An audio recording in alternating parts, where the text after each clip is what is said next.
Welcome, everyone.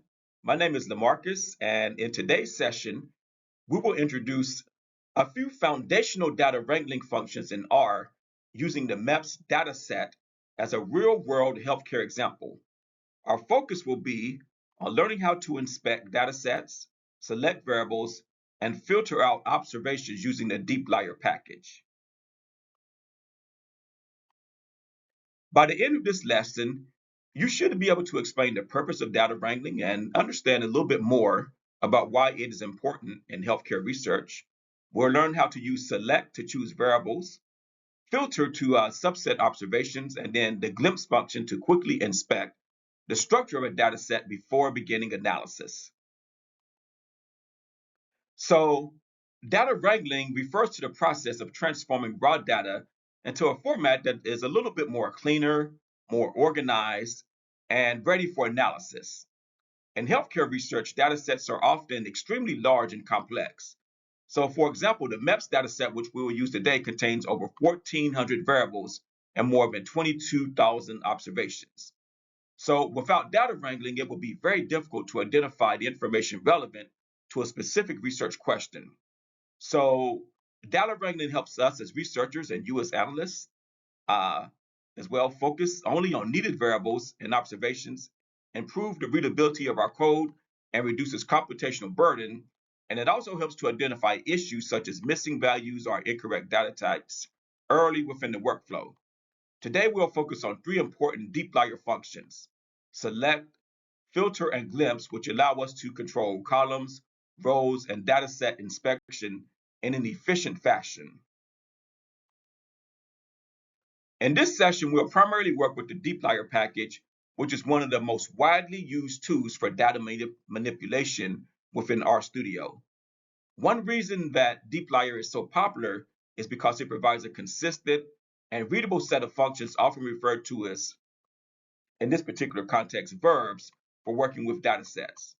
Instead of writing complicated code, we can perform common tasks using functions with intuitive names.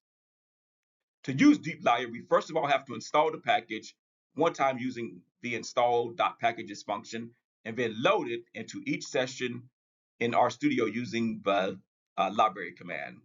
The three core functions that we'll focus on today are select, which chooses variables or columns, filter, which subsets observations or rows, and in this case, those will represent people, and then glimpse, which gives us a quick overview of the dataset structure. Together, these functions form the foundation, so to speak, of many data wrangling workflows within RStudio. To demonstrate these concepts, we'll use what is known as the Medical Expenditure Panel Survey, or MEPS, which is a nationally representative healthcare data set produced by the Agency for Healthcare Research and Quality, also known as AHRQ or AHRQ. MEPS contains detailed information on healthcare utilization, medical conditions, insurance coverage, healthcare costs, and patient demographics across the United States. Data sets like MEPS are valuable because they reflect real-world healthcare data, but they can also be challenging to work with because of their size and complexity. The full-year consolidated file for 2022, which we'll be using, contains over 22,000 respondents and more than 1,400 variables. So this makes MEPS an excellent example for learning data wrangling techniques for those who are in the beginning stages of learning how to use this. So before conducting any type of statistical analysis, researchers and analysts typically need to organize, inspect, and subset the data, which is exactly what we'll begin doing today using dplyr. One of the most common tasks in data wrangling is narrowing a large data set down to only the variables relevant for your analysis. In data sets such as MEP, there may be hundreds or even thousands of variables, but most projects only require a small subset of those variables. The select function allows us to efficiently choose the columns that we want to keep. In this example, we create a new data set called FYC22X that contains only body mass index, region, and age. This helps simplify the data set and makes later analysis easier to manage. After selecting the variables, we use the head function to review the first several observations. Notice that select changes the columns in the data set, but it does not remove any particular respondents or rows. This function is especially useful for improving organization, readability, and computational efficiency whenever you're working with large healthcare data sets. In addition to selecting variables by name, select also provides other flexible ways to subset columns. The first method shown here uses the colon operator to select a continuous range of variables based on their order in the data set.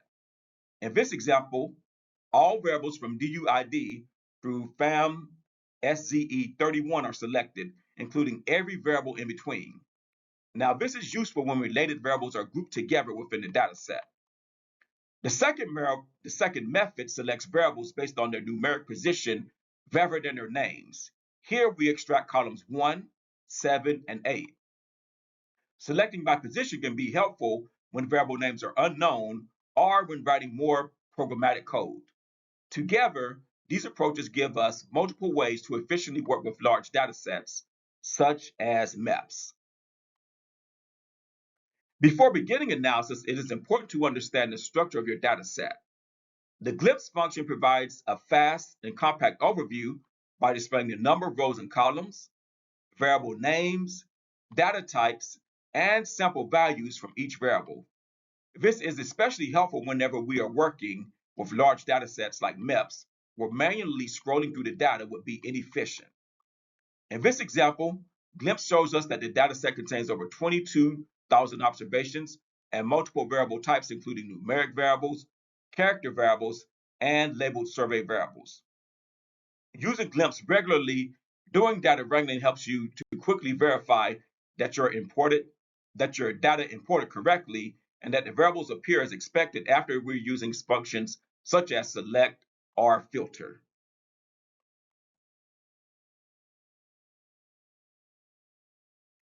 While select controls which columns remain in a data set, filter controls which rows or observations are retained.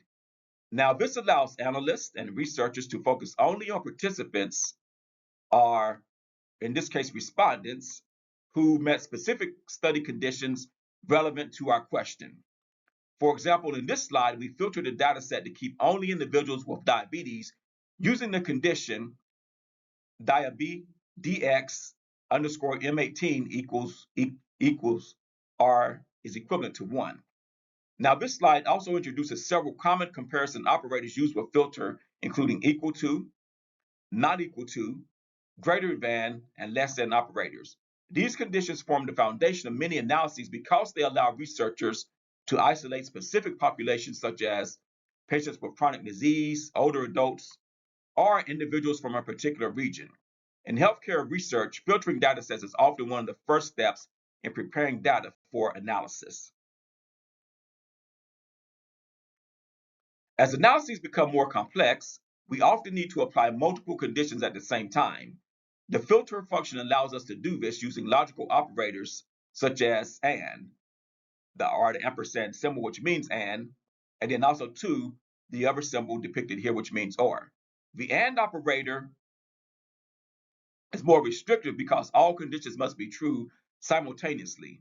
For example, this code filters for individuals who have diabetes and are younger than 25 years old, or individuals who have both hypertension and diabetes. In contrast, the OR operator is more inclusive because only one condition must be true. In this example, individuals with either diabetes, hypertension, or both are retained. Understanding the difference between and or logic, understanding the difference between these two types of logic and or the or logic is critical because it directly affects the number and types of observations included in your final data set. So in today's session, we have introduced three foundational data wrangling functions in dplyr: select, filter, and glimpse. Together, these functions allow analysts and researchers to efficiently manage large data sets by choosing relevant variables, subsetting observations, and inspecting data set structure. These are essential first steps before performing statistical analysis or data visualization. We also discussed a recommended workflow for working with healthcare data sets such as MEPS. First, you want to load the data set into R, and then next we can use Glimpse to understand the structure of the data set. Then we can apply set the select function, then we can apply the select function to retain important variables and filter to isolate relevant populations. Finally, we can use GLIPS again to verify that our wrangled data set appears as expected. These skills provide the foundation for more advanced data manipulation techniques that we will build upon in future sessions. Thank you for participating and watching this particular session. If you have questions about the material, coding exercises, or assignments, please feel free to contact me. You can reach out to me in my email, lamarcus.wingate@howard.edu, or we have office hours, which are Mondays from 4 p.m. to 6 p.m. Eastern Time. And as I said before, you can also contact me directly by email. Thank you and have a great day.